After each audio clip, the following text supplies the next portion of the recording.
All right, we here with Bowling Green's head coach, Coach Mark Spader. We've had Coach on a couple times, and Coach, you back again, Coach. Welcome back.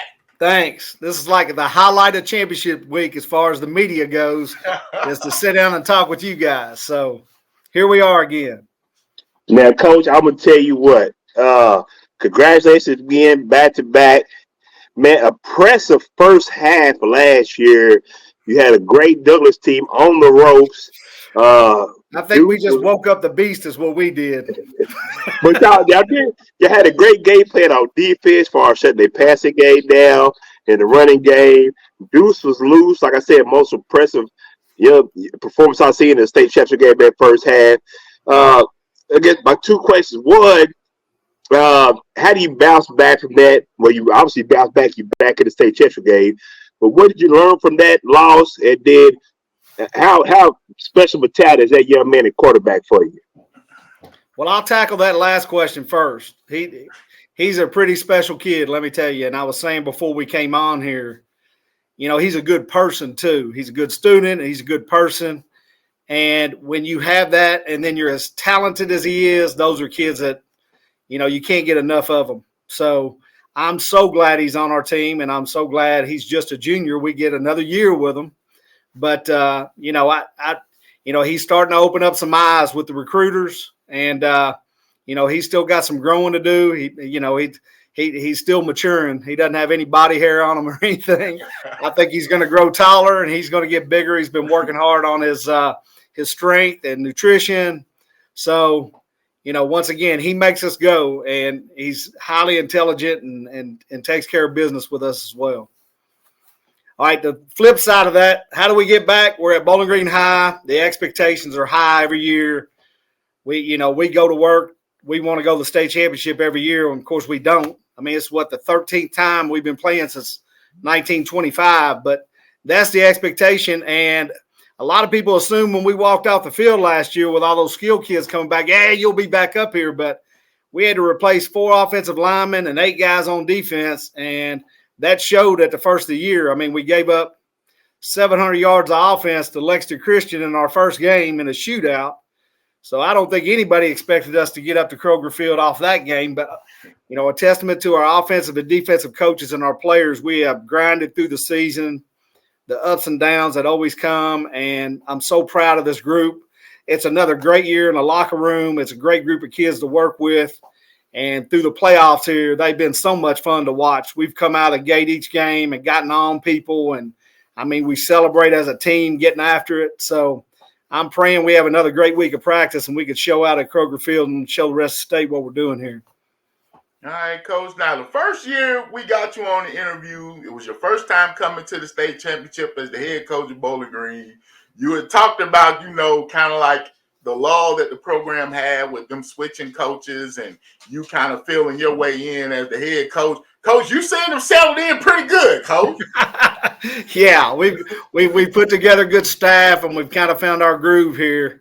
But, I guess the key to that is look at some of the players we're putting out on the field. When you've got thoroughbreds out there running around, it makes it a whole lot easier to coach. And I know it's a package deal, but, we've got some special talent here and we're working our tails off. So, yeah, that's what makes it look like it's all coming together here.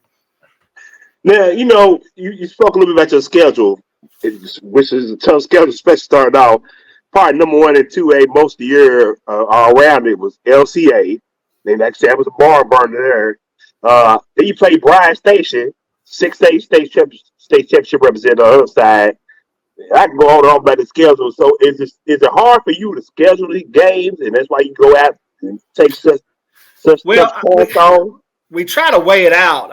Some years we've loaded up too much, but we really have no chance. Some of these other teams just won't play us. But so I like some of those challenging games, and I think we balanced it out a little better this year. But there's some years, man, I've scheduled way too tough. Everybody thinks I'm crazy. And barring injuries, it always seems to pay off in the playoffs. Bryan Stations is a good example. It's hotter than heck there. We had 4 or 5 out injured and sick, and we went up there and battled around with them, and they were trying to turn it around too.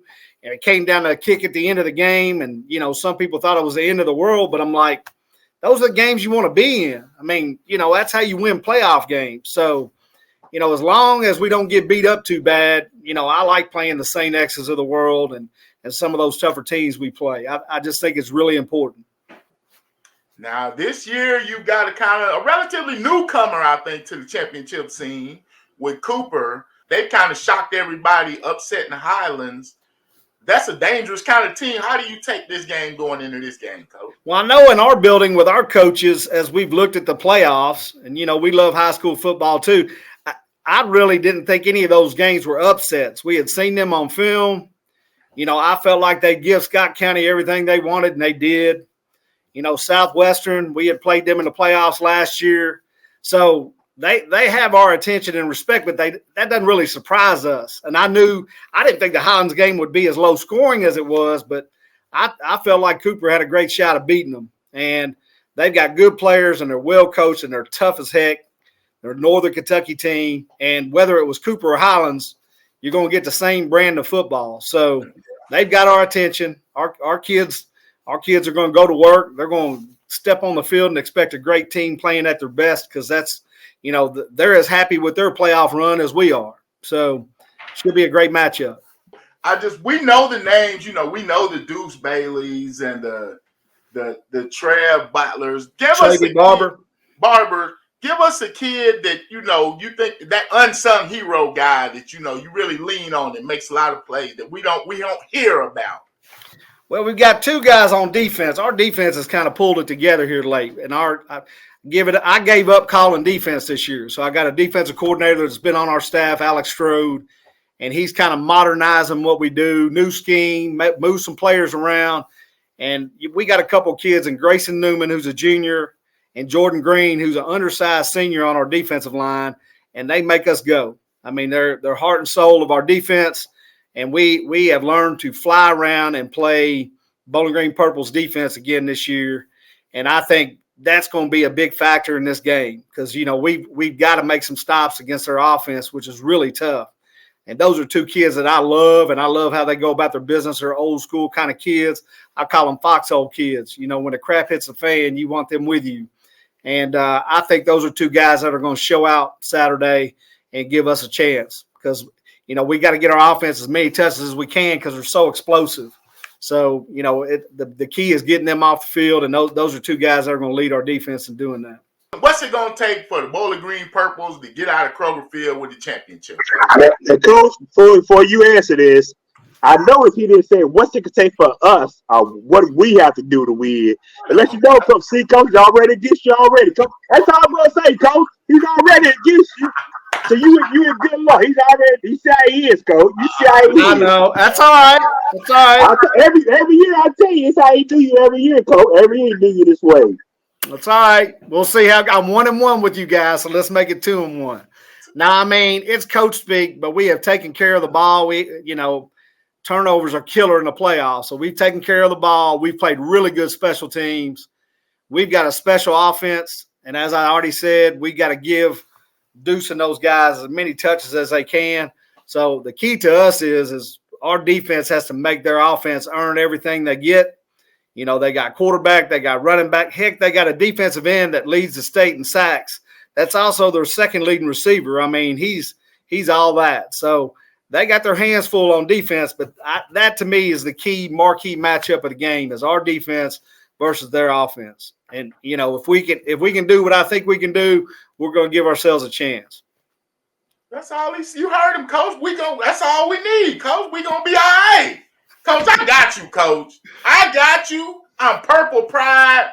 All right. Purple Pride. Yes, sir. Well, Coach, man, we appreciate you. Like I said, it's been. No, I appreciate you guys. I really do. You guys, you got a great appreciation for high school football. I love it. Thank you. We definitely appreciate it. Thank you. And I apologize for my co-host up here. I apologize. Sickness, Coach. Sickness. All right. Good night, guys. Thank See you Saturday.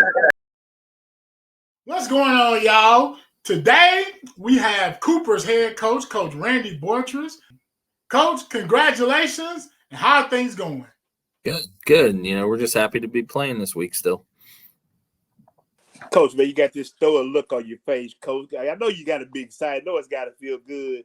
The year you all had 12-2, a high-powered offense, a tough sophomore quarterback, and Cam O'Hara stole for over 3,000 yards, 2 receivers for over 1,000 yard receiving. Coach, this offense is definitely a high-powered one. Man, what makes that offense so special? It obviously starts with our quarterback.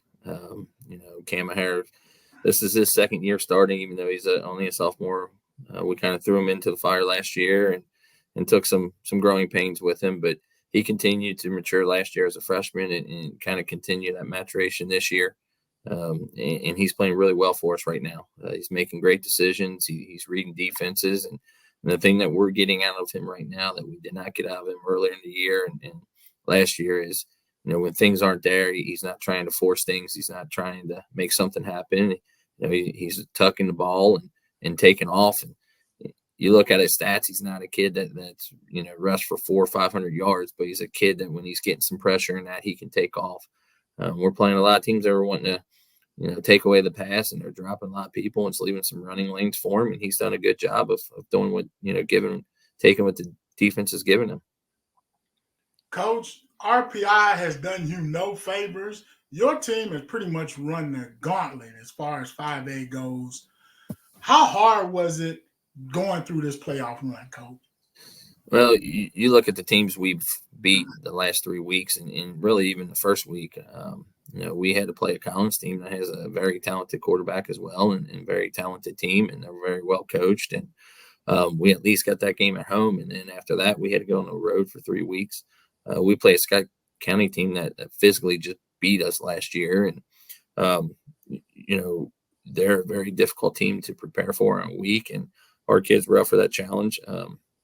Early in the year, we were struggling a little bit to stop the run in some of our big games. And, we did a great job taking away what they like to do.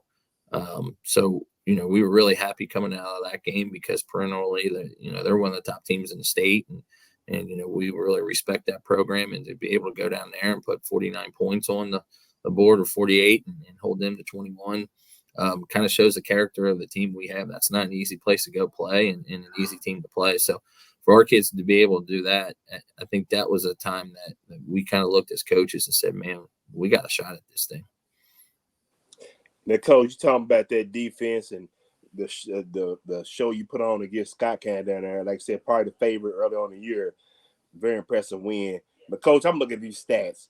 You talk about Jack Lornicker. Jack's had 4 sacks, 156 tackles.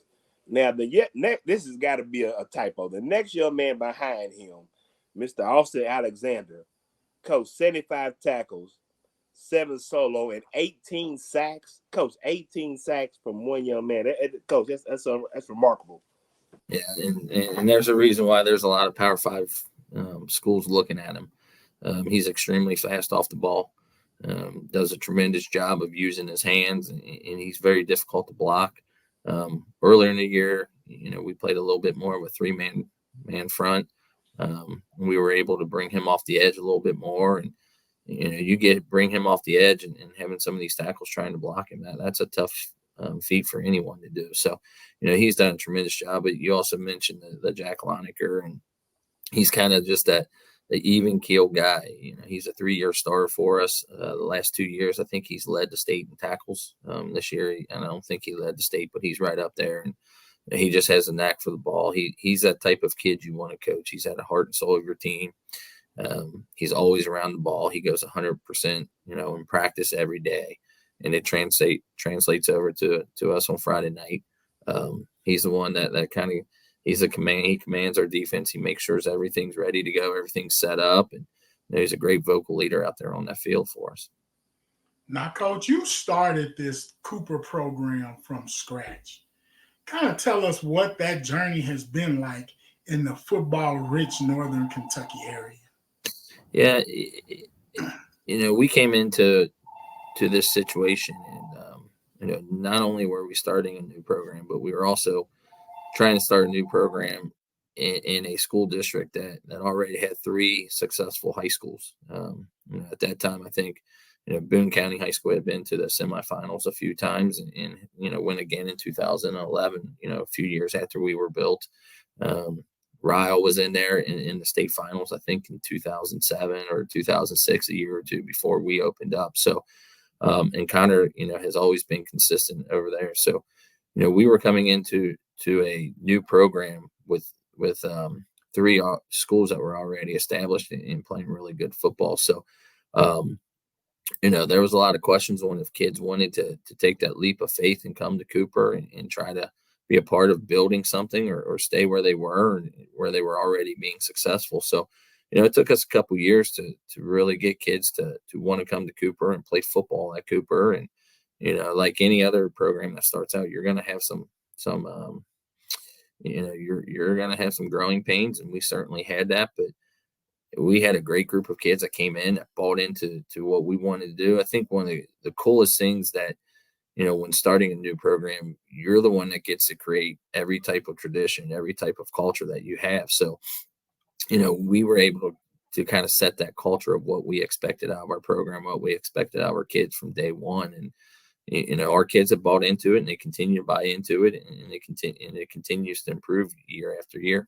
Coach, as you go into this championship, like we said, you've got this program, relatively young program, taking on one of the state's blue bloods, if you would, Bowling Green, Coach. Just kind of tell us about this challenge and what's it going to take for the Cooper Jaguars to come out of this game with a victory. Well, this is our second state appearance, and the first time, we had played Bowling Green as well. Our boys basketball team made the state finals and they played Bowling Green. So we're 0-2 against Bowling Green. So we understand the rich athletics that they have down there and they expect to win and they do win. We played them in 2012 and they had just come off of a few state championship appearances and a few state championships. And one of the things that we talk to our kids all week is these kids have been there. And just like this year, they played in it last year and they were right in that game with Frederick Douglass. And that was a really good Frederick Douglass team last year. And they did a lot of good things in that game. So our kids have to be able to manage the environment, the big game, the big stage early on. And, those first 5 minutes or 6 minutes of that ball game is going to be a big part of that. Us coming out and not making those mistakes, not making the game or not making that experience bigger than what it is. Once we get on that field, it's going to be another game. And our kids have to approach it like that. We can't make this game any bigger than what it is. And we can preach that all we want, but these kids know what's on the line. So, we have to just work with their emotions and make sure we don't put them in situations to not be successful early on. So that's one of our biggest things that we want to do. But, once we get into the game, they're a very explosive offense. You mentioned to us earlier about, our offense being explosive, but it's pretty eerie if you look at our stats next to their stats and our players next to their players. Their quarterback and our quarterback are almost identical. If you look at touchdown passes to interceptions, completion percentage, yardage thrown, Deuce runs the ball a little bit more than what Cam does, but they got two or three really good receivers. We feel like we got 2 or 3 really good receivers. They got a really good running back. We got a really good running back. So I think it's going to be a pretty even game. But they have a lot of kids that can, take the ball or a quick pass or a bubble pass or just something out in the flats and take it to the house. And so we have to be really good defensively. We have to play assignment football. We have to make sure we tackle well and get 5, 6, 7 guys to the ball. Make sure that we don't give up anything cheap. Man, just like Coach Truss said, you starting this program, being there from the beginning, putting in the groundwork, taking your lumps. Man, how big would it be to win this championship for this program and for this school? For our community, it would be huge. And for these kids, it would be huge.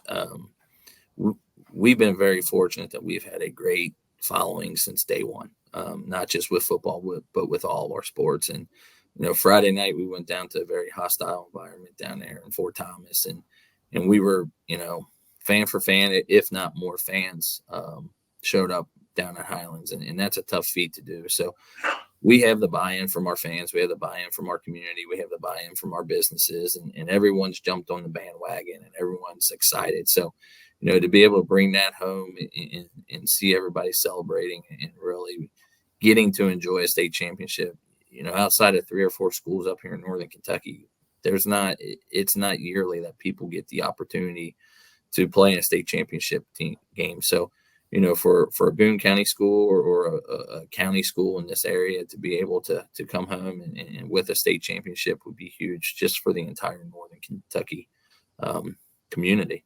All right, Coach, man, we want to wish you the best of luck. Keep doing big things, and good luck, Coach. Thanks. Appreciate it, and appreciate you guys following high school football. Yes, sir. Thanks, Coach. All right. Thank you, guys. Yes, sir.